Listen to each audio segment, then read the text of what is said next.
নিজের স্বামীর সাথে, বন্ধুরা শুনে নাও, নিজের স্বামীর সাথে কখনো কোনো কিছু আলোচনা করবে না।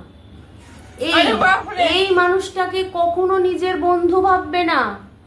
যদি ভেবেছো তো মরেছো। এই মানুষটা, এই প্রাণীটা কখনো নিজের বন্ধু হয় না, বুঝেছো?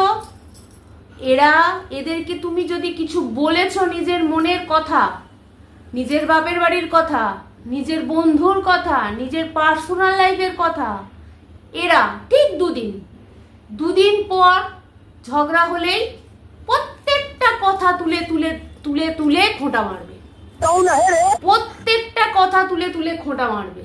এদের এই মুখটা দেখে ভুলে যাবেন না। যখন ইমোশনাল হবেন, ভুলেও ভালো লাগবে না বাইরের লোককে বলবেন, এই স্বামী নামের প্রাণীটার কাছে কিচ্ছু বলবেন না। প্রত্যেকটা কথা তুলে তুলে খোঁটা মারবে, তখন মুখটা আমাদের বন্ধ হয়ে যাবে, কিচ্ছু বলতে পারবেন না। তাই আমার কথা শুনুন, মনের কথা মনে রাখবেন, এদের ভুলেও বলতে যাবেন না। বলেছে?